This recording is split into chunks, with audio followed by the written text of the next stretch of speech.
আজ রামনবমী। রামকে নিয়ে আমাদের মহা সমস্যা। তার দেবত্ব আজ অতি স্পর্শকাতর এক বিষয়। অতি সন্তর্পণে তার নাম উচ্চারণ করতে হয়। তা জন্মদিনে খারাপ ভালো সব লোককেই তো শুভেচ্ছা জানাই আমরা সোশ্যাল মিডিয়ায়। তাই রামনবমীতে এই বার্থডে বয়ের জন্য না হয় আমার এই পোস্ট। হ্যাঁ, রামায়ণের গল্প পড়ে রামকেই যেন চিরকাল কাঠগড়ায় দাঁড় করিয়ে এসেছি, আর সীতা যেন কোষ্ঠী পাথরে যাচাই হতে হতে আমার মতো সব মেয়েদের মনের মণিকোঠায় স্থায়ী জায়গা করে নিয়েছেন। তাই বলে বাঙালি কিন্তু কোশ্মিনকালেও রামকে ছুঁড়ে ফেলে দেয়নি। রামকৃষ্ণ মিশনের সব শাখায় প্রতি মাসের একাদশী তিথিতে রাম নাম হবেই। শুনেছেন সে অপূর্ব রাম ভজনের সুর? শুনলে নেশা ধরে যায় বই কি। মায়ের সঙ্গে শুনতে গিয়ে প্রশ্ন করতাম, কেন এত মাতামাতি মা এই রামকে নিয়ে? সদুত্তর পাইনি। স্বনামধন্য সঙ্গীত শিল্পী ডিভি পালুস্করজি বা লতাজি আর ভীমসেন যোশীজির কণ্ঠে রাম ভজন শুনলে বারে বারে শুনতে ইচ্ছে করে সে গান। সে এক যেন অন্য মাদকতা, কেন কে জানে। কামারপুকুরে রামকৃষ্ণদেবের জন্মভিটে গিয়ে তাদের কুলদেবতা মা শীতলা ও রামেশ্বর শিবের পাশাপাশি তো রঘুবীরের মন্দিরেও প্রণাম ঠুকেছি। আসলে শুধু কামারপুকুর নয়, আমাদের পশ্চিমবাংলায় রাম নিয়ে যত জায়গা আছে আর সেসব জায়গার আশেপাশে যত রাম বা রঘুনাথ মন্দির আছে বা ছিল, তার সংখ্যা কিন্তু নেহাত কম নয়। যেমন ধরুন শ্রীরামপুর। তথ্য বলছে শেওড়াফুলি রাজা রাজচন্দ্র রায় 1753 সালে শ্রীরামের স্বপ্নাদেশে রাম মন্দির স্থাপন করেন।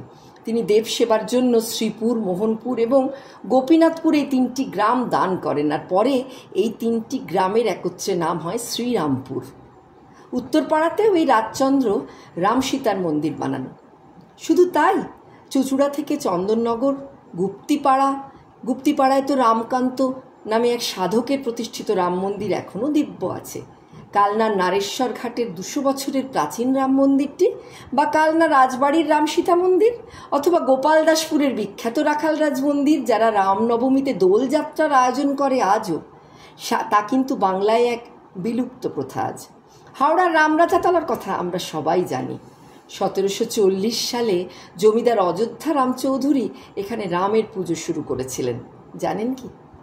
নাজাখা এলাকার রাউতারা গ্রামের রাম মন্দিরে রামনবমী মহাসমারোহে পালিত হয় আজও।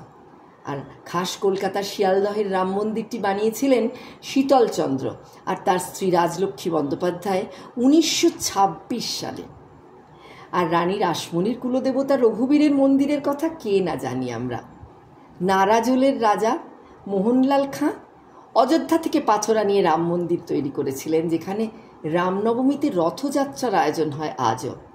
এভাবেই নদিয়ার শান্তিপুরের রঘুনাথ মন্দির থেকে নবদ্বীপের রাম সীতাপাড়া, মুর্শিদাবাদের লালগোলা রাজবাড়ির রঘুনাথ মন্দির থেকে নসিপুর রাজবাড়ির রঘুনাথ মন্দির, তা থেকেই নাকি জায়গার নাম হয়েছে রঘুনাথগঞ্জ। জানি না, আমরা অনেকেই এইসব খবর রাখি না। পুরুলিয়ার পঞ্চকোট পাহাড়ের ওপর বিশাল রঘুনাথ মন্দির, টেরাকোটার জীর্ণ মন্দিরটি, আর সেখানে দেবতাও অপসৃত, কিন্তু তার নামেই তো ব্রিটিশ আমলের সদর শহরটির নাম হয়েছিল পুরুলিয়ার রঘুনাথপুর, আজও আছে। মেদিনীপুরের ঝাড়গ্রামের রামগড়, সেও তো দেখছি জল জল করছে, কারণ রামগড় রাজবাড়ি আজও একটি দ্রষ্টব্য স্থান। বীরভূমের রামপুরহাট, তাকেই বা ভুলি কেমন করে? আর সারা বাংলা জুড়ে এমন কত রামজীবনপুর, রামনগর, রামপুর, রামরতনপুর, রামকৃষ্ণপুর আছে সারা বাংলায়। সারা বাংলার সব প্রত্যন্ত গ্রামে গিয়ে আমি খুঁজে খুঁজে টেরাকোটা মন্দির দেখি, ছবি তুলি। সেসব মন্দিরের প্যানেলে আজও রামের তীরধনুক নিয়ে অপূর্ব মূর্তি, রামায়ণের কাহিনী। কোনোটা কালের স্রোতে ভগ্নপ্রায়, কিন্তু ইতিহাসের দলিল তো। আর এই লেখাটি লিখতে লিখতে আমার কাজের সহকারীকে জিজ্ঞেস করছিলাম, তিনিও বললেন গঙ্গাসাগরের পথে কচুবেড়িয়া থেকে তাদের গ্রামে যাওয়ার পথে পড়ে নাকি আর এক রামগড়। সত্যি তো, আমার জন্মস্থান আড়িয়াদহতেও আছে বই কি আর এক রামগড়। মনে পড়ে গেল আজ, বাংলায় রামায়ণ গানের চল তো অতি সুপ্রাচীন। আমাদের শিশুতোষ কাল থেকেই তো হাতে তুলে দেওয়া হতো ছোটদের রামায়ণ। সীতার জন্য চোখের জল ফেলতাম। গোগ্রাসে গিলতে গিলতে বানভাসী হতো না আমাদের শৈশব?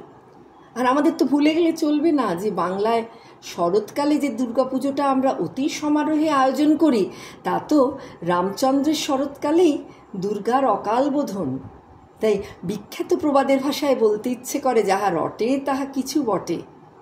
আর আজকের এই ভিডিওর যে টেরাকোটার মন্দিরের ছবি, সেটি বীরভূমের ইলামবাজারের পথে ঘুড়িসা নামে এক প্রত্যন্ত গ্রামের রঘুনাথ মন্দিরের ছবি।